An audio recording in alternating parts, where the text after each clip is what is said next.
شاہد خٹک صاحب، سیاسی اختلافات ہمارے آپسی جو بھی ہیں، لیکن جس طرح سے پی ٹی آئی نے بھرپور اور سوشل میڈیا نے جواب دیا نریندر مودی کے اس جنگی جنون کا، اس کے اوپر تمام لوگ داد دے رہے ہیں اور دینی بھی چاہیے. لیکن یہ جو دوبارہ بار بار کہہ رہا ہے کہ جی روٹی کھاؤ ورنہ میری گولی حاضر ہے، شاہد خٹک آپ کا جواب بھی مجھے چاہیے نریندر مودی کے نام. بسم اللہ الرحمن الرحیم. پہلی بات یہ کہ نریندر مودی جو ہے وہ اس ٹائم ذہنی توازن جو ہے وہ کھو چکا ہے.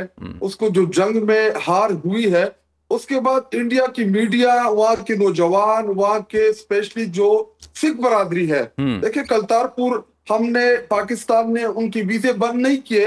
جو ان کے مذہبی تہوار ہے پاکستان کے اندر یا جو ان کی مذہبی جگہ ہے کرتارپور میں، تو وہاں کے سکھ برادری جو ہے ان کو وہ ویزے نہیں دے رہے، ادھر الاؤ نہیں کر رہے، ان کو آنے نہیں دے رہے. تو اس ٹائم انڈیا میں جو انٹرنلی جو تقسیم کی فضا بنی ہوئی ہے، اسپیشلی جو ان کی سکھ برادری ہے، وہ پہلے بھی کوئی انڈیا کے نہ پرو تھے، نہ انڈیا کے ساتھ ان کے کوئی اچھے تعلقات تھے. وہاں پہ علیحدگی کی تحریکیں چل رہی ہیں. اس کے علاوہ وہاں پہ جو 30-35 کروڑ مسلمان رہتے ہیں، دیکھیں وہاں پہ مجبوری ہے ان لوگوں کی کہ وہ جنگ ہو یا کوئی بھی سچویشن ہو تو وہاں پہ مسلمان ان کو اس لیے سپورٹ کرتے ہیں کہ ایسا نہ ہو جنگ ختم ہو جائے. جنگ کے بعد جو انہوں نے گجرات میں مسلمانوں کے ساتھ کیا یا اس سے پہلے جتنے بھی مسلمانوں کے ساتھ حادثات ہوئے انڈیا کے اندر، تو ان کی مجبوری ہے کہ وہ مودی سرکار کو سپورٹ کریں گے. اور رہی بات مودی کی، تو مودی جو ہے وہ اصل میں الیکشن ایئر ہے انڈیا میں، وہ الیکشن کی طرف جائے گا. تو وہ یہ چاہتا ہے کہ میں کوئی پاپولر بیانیہ بنا لوں اور میں کسی نہ کسی طریقے سے الیکشن جیت لوں. لیکن یہ اس کا خواب رہے گا.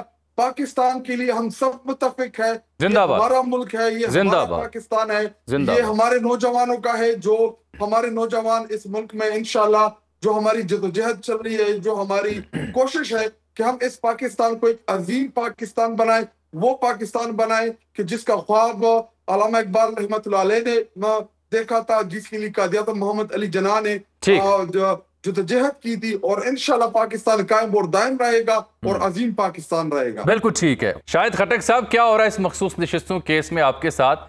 وہ پیپلز پارٹی کا اشارہ انہوں نے دے دیا کہ اگر نون لیگ کو ملتی ہیں تو شاید انہیں پیپلز پارٹی پہ رلائی کرنے کا ضرورت نہ رہے، تو لیکن 10 ماہ اس فیصلے پر عمل درآمد بھی نہیں ہوا. میں کاندر مندخیل صاحب کی بات میں صحیح نہیں سن سکا کیونکہ مجھے آواز کلیئر نہیں آ رہی تھی، لیکن میں آپ کو اپنا ہی موقف دے سکتا ہوں. اس کے اوپر میں بعد میں کامنٹ کروں گا جو قادر مندخیل صاحب نے آخر میں گفتگو کی. دیکھیں تھوڑا سا اگر آپ اس کے بیک گراؤنڈ میں چلے جائیں کہ یہ ایشو بنا کیوں، یہ ابہام پیدا کیوں ہوا. دیکھیں این الیکشن سے اس دن ہم سے سمبل لے لیا گیا بلے کا کہ جس دن ہمیں نشان الاٹ ہونا تھا. جتنے بھی ہم انڈیپینڈنٹ تحریک انصاف کی حمایت یافتہ امیدواران تھے، ہم سارے تحریک انصاف کے ٹکٹ ہولڈرز تھے. جو ہماری آفیشل سائٹ تھی جس پہ آپ آج بھی جا سکتے ہیں، وہاں پہ جتنے بھی اس وقت ایوان کے اندر ایم این ایس بیٹھے ہیں انڈیپینڈنٹ، وہ سارے کے سارے تحریک انصاف کے تھے. اور ہم خود اس بات کی گواہی دے رہے ہیں اور ہم خود ایڈمٹ کر رہے ہیں کہ ہم سب نے پی ٹی آئی کی نشان کے اوپر الیکشن لڑنا تھا.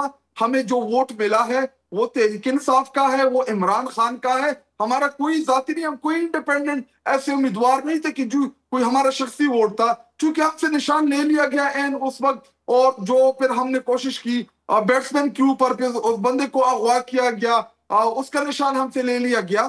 تو دیکھیں جب آپ نے اتنی بڑی جماعت جو پاکستان کی سب سے مقبول ترین جماعت تھی، جو پنجاب میں خیبر پختونخوا میں قومی اسمبلی میں جن کی ممبران کی تعداد تمام کی تمام جماعتوں سے زیادہ ہیں، تو جب آپ ان سے نشان لے لیا، اس کے بعد ہم نے کوشش کی کہ ہم کسی بھی ایسی جماعت میں شمولیت کر رہے تاکہ ہمارے جو حصے کی مخصوص نشستیں ہیں وہ ہمیں مل سکے. پھر آپ نے دیکھا کہ قاضی فائد عیسیٰ نے اپنے ریمارکس دیے کہ جی کس نے کہا تھا کہ آپ ان کو بلے کا نشان نہیں دے سکتے، کس نے کہا تھا کہ یہ تحریک انصاف کے امیدواران نہیں تھے، کس نے کہا تھا کہ یہ پی ٹی آئی جوائن نہیں کر سکتے. دیکھیں جب الیکشن کمیشن آف پاکستان نے فیصلے کی غلط انٹرپریٹیشن کی جو سپریم کورٹ آف پاکستان نے خود ایڈمٹ کی، تو اس کے بعد یہ ابہام پیدا ہوا. پھر لارجر بینچ بنا جس میں 8-9 ریشو کے مطابق وہ فیصلہ آیا. جسٹس منصور علی شاہ نے اس نے دیا، باقی دیگر ججز نے میجورٹی فیصلہ کیا. لیکن ہمیں وہ جو ڈائریکشن تھی سپریم کورٹ آف پاکستان کا وہ فیصلہ وہ امپلیمنٹ نہیں ہوا. یہ ذرا میں میرے ساتھ رہنا، ذرا میں قادر صاحب سے بھی ایک نقطہ سمجھ لوں. قادر صاحب آج جو خان صاحب آخری کمنٹ آخری کمنٹ اس تمام جو اس وقت جو انارکی کی سچویشن ہے، اس کی تمام ذمہ داری جو ہے یہ قاضی فائز عیسیٰ کے اوپر عائد ہوتی ہے. اگر وہ ہم سے بلے کا نشان نہ چھینتا تو آج یہ مسئلہ ملک کے اندر نہ ہوتا. ٹھیک ہے، چلیں یہ آپ کا پوائنٹ. خٹک صاحب ایک تو مجھے یہ بتائیں، یہ عمران خان صاحب کن کی جانب اشارہ کر رہے تھے کہ یہ وکٹ کی دونوں طرف کھیل رہے ہیں، ان کی پارٹی میں کوئی جگہ نہیں؟ اور پھر جو تحریک کے حوالے سے قادر خان مندوخیل صاحب نے سوال اٹھائے ہیں، اس کے اوپر آپ کا جواب بنتا ہے جناب. میں سن نہیں سکا، اس لیے میں کوئی رسپونڈ نہیں کر. وہ کہتے ہیں جی کون سی تحریک، وہ کہتے ہیں، میں بتاتا ہوں، وہ کہتے ہیں، میں بتا دیتا ہوں سر، وہ کہتے ہیں جی کون سی تحریک. آپ کو کمنٹ کر دیتا ہوں، اس کے بعد دوسری طرف پہ میں آتا ہوں. پہلی بات یہ کہ 26 نومبر کو پاکستان کی تاریخ میں پہلی دفعہ عام نہتے پاکستانیوں کے اوپر گولیاں چلائی گئی، ان کو زخمی کیا گیا. ہمارے 11-12 ہزار کارکنان جو تھے ان کو گرفتار کیا گیا. اور آج جو ہمارے آخری 80-85 کارکنان تھے وہ آج ہی جیل سے رہا ہوئے، جس کے بعد ہمارے 26 نومبر کے تمام کارکنان جو ہے وہ الحمدللہ وہ جیلوں سے رہا ہو گئے. دیکھیں یہ اس کی مثال نہیں ملتی کہ اتنا پرتشدد انہوں نے ایک پرامن موب کے اوپر جس طریقے سے انہوں نے شیلنگ کی، ہزاروں کی تعداد میں پولیس کھڑی کی، کنٹینر لگائے، پھر رینجر کا سہارا لیا. دیکھیں ہم کوئی ملیٹنٹ جماعت نہیں ہے، الحمدللہ تحریک انصاف پاکستان کی واحد سب سے بڑی جماعت ہے. شاہد خٹک صاحب، سیاسی اختلافات ہمارے آپسی جو بھی ہیں، لیکن جس طرح سے پی ٹی آئی نے بھرپور اور سوشل میڈیا نے جواب دیا نریندر مودی کے اس جنگی جنون کا، اس کے اوپر تمام لوگ داد دے رہے ہیں اور دینی بھی چاہیے. لیکن یہ جو دوبارہ بار بار کہہ رہا ہے کہ جی روٹی کھاؤ ورنہ میری گولی حاضر ہے، شاہد خٹک آپ کا جواب بھی مجھے چاہیے نریندر مودی کے نام. بسم اللہ الرحمن الرحیم. پہلی بات یہ کہ نریندر مودی جو ہے وہ اس ٹائم ذہنی توازن جو ہے وہ کھو چکا ہے.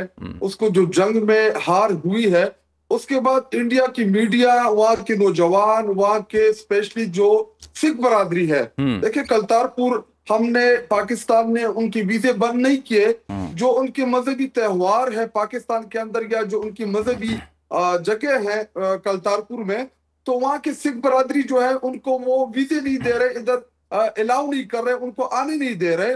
تو اس ٹائم انڈیا میں جو انٹرنلی جو تقسیم کی فضا بنی ہوئی ہے، اسپیشلی جو ان کی سکھ برادری ہے، وہ پہلے بھی کوئی انڈیا کے نہ پرو تھے، نہ انڈیا کے ساتھ ان کے کوئی اچھے تعلقات تھے. وہاں پہ علیحدگی کی تحریکیں چل رہی ہیں. اس کے علاوہ وہاں پہ جو 30-35 کروڑ مسلمان رہتے ہیں، دیکھیں وہاں پہ مجبوری ہے ان لوگوں کی کہ وہ جنگ ہو یا کوئی بھی سچویشن ہو تو وہاں پہ مسلمان ان کو اس لیے سپورٹ کرتے ہیں کہ ایسا نہ ہو جنگ ختم ہو جائے. جنگ کے بعد جو انہوں نے گجرات میں مسلمانوں کے ساتھ کیا یا اس سے پہلے جتنے بھی مسلمانوں کے ساتھ حادثات ہوئے انڈیا کے اندر، تو ان کی مجبوری ہے کہ وہ مودی سرکار کو سپورٹ کریں گے. اور رہی بات مودی کی، تو مودی جو ہے وہ اصل میں الیکشن ایئر ہے انڈیا میں، وہ الیکشن کی طرف جائے گا. تو وہ یہ چاہتا ہے کہ میں کوئی پاپولر بیانیہ بنا لوں اور میں کسی نہ کسی طریقے سے الیکشن جیت لوں. لیکن یہ اس کا خواب رہے گا. پاکستان کے لیے ہم سب متفق ہیں